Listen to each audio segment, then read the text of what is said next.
कहा, हर युग के पुरुष, अवतार, साथ ही विभिन्न नामों से जाने वाले योगियों, जब उनकी आंतरिक आत्मपरता का पता चला और उन्होंने उस चेतना के साथ यात्रा की और भक्ति के मार्ग से आगे बढ़े, तो उन्होंने विभिन्न प्रकार की साधना विधियों और विभिन्न प्रकार के ज्ञान सिद्धांतों को प्रस्तुत किया।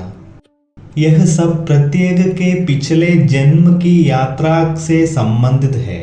उसके सभी रिश्तेदारों और दोस्तों को उसके करीब लाना, एकता के लिए एक साधना पथ बनाना, उसमें उसे ले जाना और इस तरह से यात्रा करना कि वह उसमें विलीन प्राप्त कर सके। वस्तुतः यह भक्ति मार्ग का आधार है। उसके लिए आप किसी भी तरह की प्रार्थना या भजन का उपयोग कर सकते हैं, इससे कोई फर्क नहीं पड़ता, लेकिन असली रास्ता गुरु को समझकर चलना है। यदि आप उस तरह से यात्रा करते हैं तो आप निश्चित रूप से उस तक पहुंच जाएंगे जहां आप पहुंचना चाहते हैं। किसी भी माध्यम से या किसी भी उद्देश्य के लिए यह केवल एक चीज को समझने और उस एक चीज पर दृढ़ रहने की बात है जिसे समझने की जरूरत है।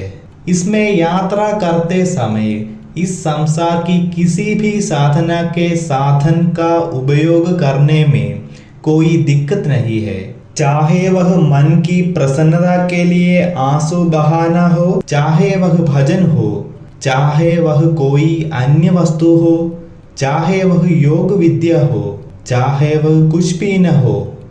यह जानना पर्याप्त है कि सब कुछ यह परमात्मा में विलीन उसके लिए है। ठीक उसी चेतना के साथ आगे बढ़ें। कलियुग में सर्वोत्तम मार्ग भक्ति मार्ग ही है। भीतर से आने वाले पूरे प्रेम से उस गुरु चेतना की पूजा करें, उसके माध्यम से चलें और उस चेतना के साथ जीवन में किए गए सभी कार्यों को याद रखें। निसंदेह वह सब स्वयं ही इसमें प्रवेश करने का सामान बन जाता है। इसलिए अपने जीवन को भक्ति पर आधारित करो।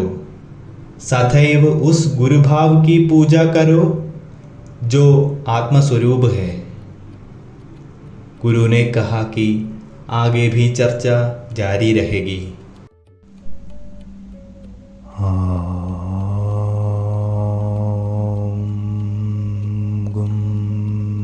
गुरुभ्यो